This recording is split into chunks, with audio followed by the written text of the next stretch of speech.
예, 안녕하세요. 예, 정신현상학 강도 이제 30번째 시간으로 아, 지난 시간에는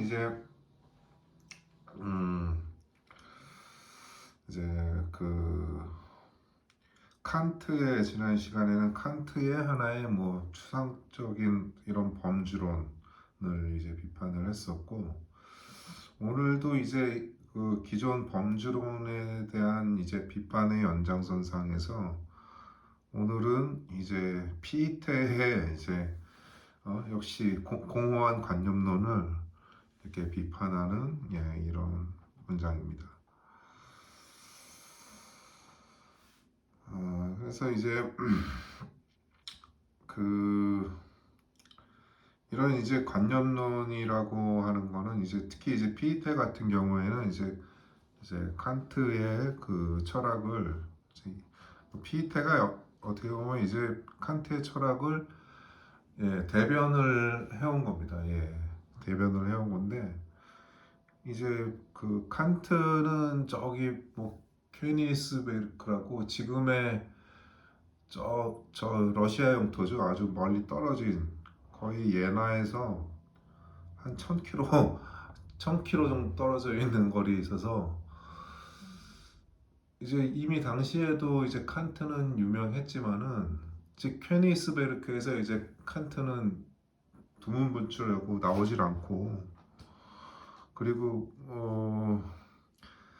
자신의 뭐 제자를 막 이렇게 또 뭐 받은 것도 아니라서 본인 스스로가 자신의 철학을 이렇게 전파한 게 아니라 오히려 이런 뭐 라인홀드나 이제 피테나 이제 셸링 이런 사람들이 하나의 칸트 철학의 전파자 역할을 했다.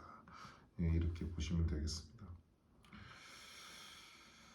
그러니까 이제 피테는 이제 뭐 칸트의 그 이제 철학을 이어받아서 하나의 뭐 절대화 나라고 하는 그런 관념론을 제기했죠. 그래서 모든 존재하는 것이 이제 자기이다, 자기 의식이다, 나다 이런 주장을 펼쳤는데 일단은 그런 부분에 대해서 비판하는 대목입니다. 그럼 나가보겠습니다.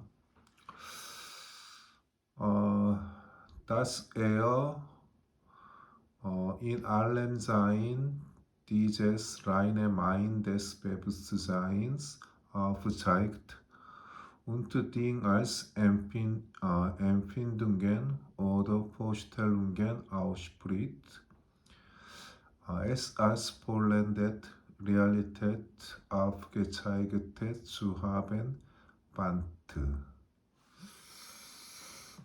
여기서의 에는 앞문장을 생략했는데요. 이것은 데 레얼의 이데알리스무스 그러니까 공허한 관념론을 받는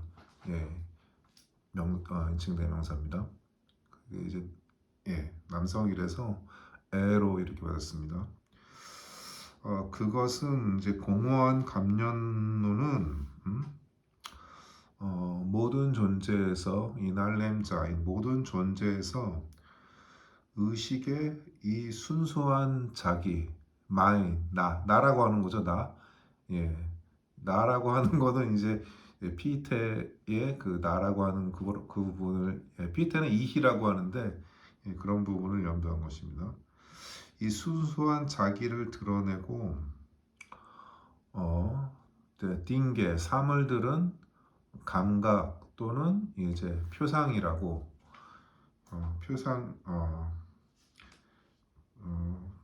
표상이라고 말하면서 사물들의 감각이나 이제 표상이라고 하는 거는 사물들을 이렇게 이제 의식에 떠올리는 거를 이제 표상이라고 합니다. 표상이라고 말하면서 as 마치 현실성을 완전히 폴렌데트 이거를 부사적인 의미로 봐갖고 현실성을 완전히 드러낸 것처럼 반트 예, 착각한다. 바넨. 예, 이게 독일에서 많이 쓰는 용어인데 거의 뭐 이제 뭐 제정신 아니다, 미쳤다, 망상이다 할 때 이제 바넨 이런 동사를 쓰는데 예. 그렇게 현실성을 완전히 드러내는 것처럼 이제 착각한다라고 하는 겁니다. 여기서도 상당히 예, 강한 어조로 이제 비판을 하고 있는 거죠. 그러니까 그 피테의 어떤 공허한 관념론, 존재하는 이제 모든 것이 의식의 현실, 곧 이성이라고 하는 이런 추상적이고 공허한 이제 확신은 이제 해결이 봤을 때는 현실의 구체성과 이제 역사성이 없다라고 이제 하는 것입니다. 그래서 이런 인식은 이런 관념론이 감각적인 하나 표상, 감각이나 이제 표상이라고 치부하는 것을 치부한 것을 이런 관념론이 이제 자기보다 못하다고 한 거죠. 감각이나 표상 이런 거는 자신의 어떤 추상적인 그런 관념주의에 비하면은 그거는 이제 뭐 별거 아닌 것처럼 이렇게 치부하는 것을 사실은 이제 해결해 보기에는 그들이 비판하는 추상적 관념론이 비판하는 그런 부분에서 이 비판도 이런 추상적인 관념론도 벗어나지 못했다, 극복하지 못했다는 이런 비판으로 이제 이어집니다. 그래서 이거 다음 문장 나가보겠습니다. Er muss darum zugleich absolute Empirismus sein, denn für die Erfüllung des Lehrers Mein, das heißt für den Unterschied und alle Entwicklung und Gestaltung desselben, bedarf seiner Vernunft eines fremden Anstoßes.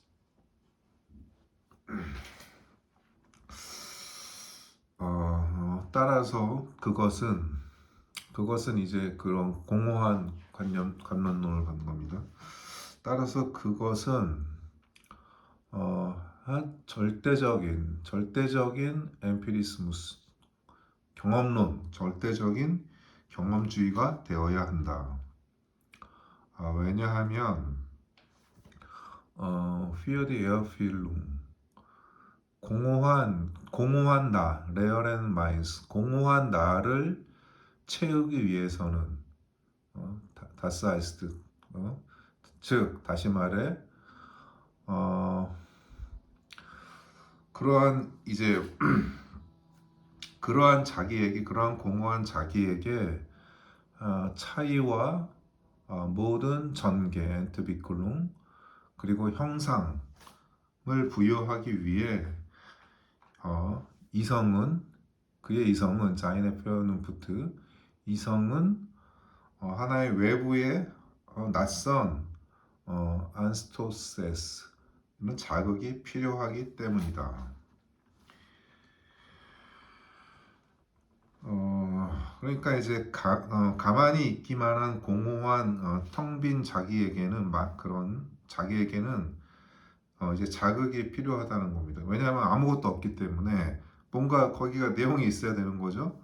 그래서 자극이 필요한데 사실 이런 자극은 사실 이게 한 번으로 끝나는 게 아니고 하나의 이게 뭐 어떤 거기에 자극이 와서 하나의 내용이 형성되면은 거기에 내용이 또 쌓이고 또 차이가 또 거기에서 또 발생하고 그렇게 이제 전개를 해나가고 하나의 또 그런 구체적인 모습을 또 형상을 갖추지만은 여기서 끝난다는 게 아니죠. 또 다른 자극이 또 몰려가서 또 새로운 내용을 전개하고 또 내용이 뒤바뀌고, 그래서 이런 자극은 한 번에 끝나는 게 아니고 계속적으로 이런 공허한 자기, 내용이 없는 나한테는 이런 자극이 계속 필요함에 따라 뒷문장에서는 이런 것이 하나의 이런 경험주의에 빠지는 이러한 것이 하나의 나쁜 무한성에 빠진다고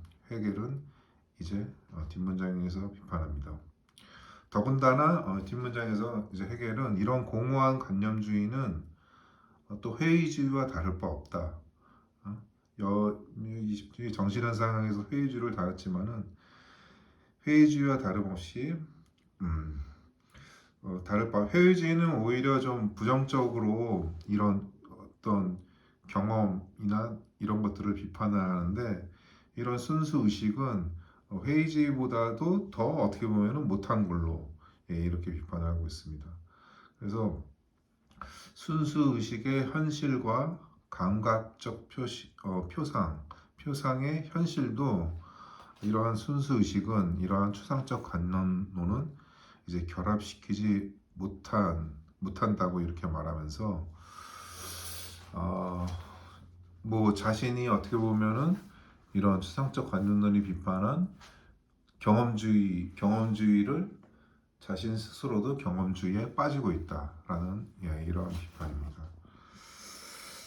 근데 사실 이런 비판은 뭐 아주 이게 뭐 사실 함축하는 바가 그래도 적지 않은데요.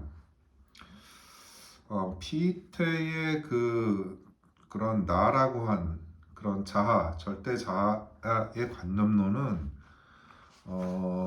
어떻게 보면은 이제 헤겔처럼 이런 전개 과정, 그런 감각적인 그런 의식에서 시작해서 하나의 이제 뭐 역사적인 단계로까지 나가잖아요.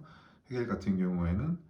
근데 이제 피테의 관념론은 결국 이제 그런 이제 뭐 정반합 뭐 이런 개념도 사실은 피테가 만든 건데 변증법에 그런 흔히 얘기하는 정반합이라고 있죠. 뭐 그러니까 변증법이 하나의 뭐 어떤 태제가 성립하면은 그게 반대 태제가 생겨서 그것에서 종합이 일어나서 뭐 이렇게 그렇게 진행된다라고 하는 그런 도식적인 그런 논리는 이제 그거는 이제 피이테가 이게 만든 건데요. 이제 근데 이제 헤겔이 보기에는 피이테식의 그러한 하나의 도식적인 그리고 내용 없는 그런 관념론은 결과적으로는 이제 도덕주의로 이것은 치닫게 되고 역시 이제 예나에서 그런 이제 피테의 뒤를 이어서 이제 이제 칸트의 철학을 이제 핑카드의 표현으로는 이제 칸트의 철학을 하나의 급진화시킨 사람이 또 셸링인데 셸링은 이제 셸링도 초반에는 이제 그런 피테의 그런 칸트 철학에 그렇게 부합을 하다가 결국에는 이제 셸링도 이제 피테와 갈라지죠. 갈라지는 지점이 또 뭐냐면은 셸링은 그런 존재에는 이제 이성으로 파악할 수 없는 설명할 수 없는 존재의 시면이 있다라고 이런 식의 거의 이제 뭐 그러니까 이성주의로는 다가갈 수 없는 하나의 존재의 시면이 있다라고 하는 이런 주장을 하면서 나중에 이제 뭐 실존주의 철학을 이렇게 좀 예비하는 그런 식의 귀결로 나아갔습니다. 그래서 결과적으로는 이제 칸트 철학을 이제 급진화시킨 이런 피테와 셸링을 어떻게 보면 극복을 해서 새로운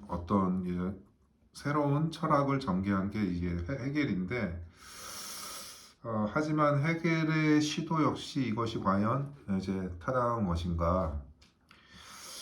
칸트 철학을 또 다른 방식으로 이제 급진화한 것이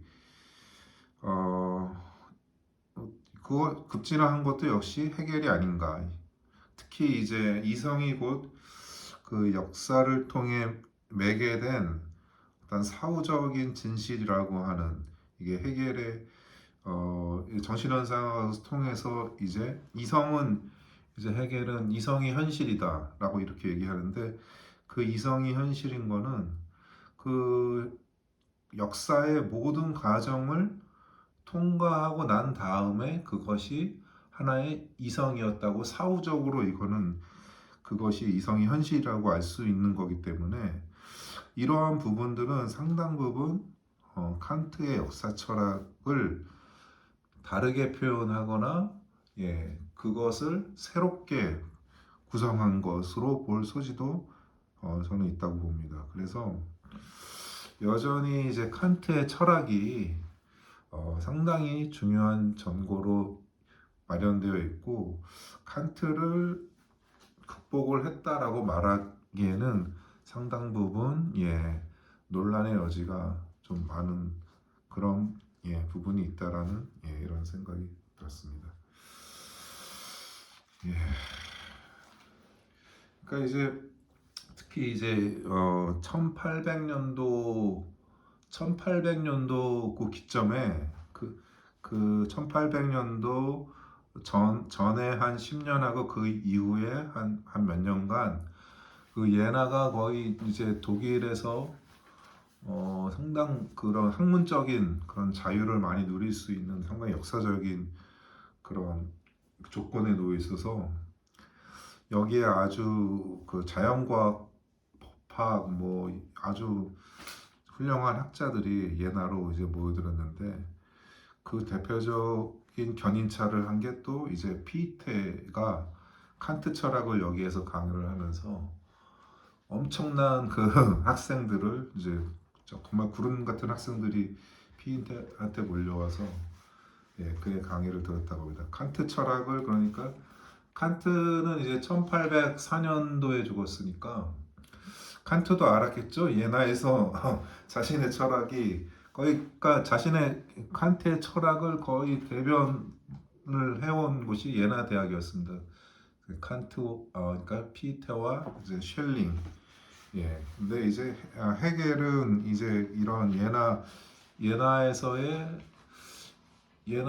어떤 그런 이제 피테를 뒤에서 쉘링 같은 경우에는 이제 예나에서 발흥하기 시작한 하나의 그 낭만주의 운동. 그러니까 이제 그 슐레겔이라고 하는 슐레겔 형제와 이제 갑자기 이름이 생각이 안 나네요.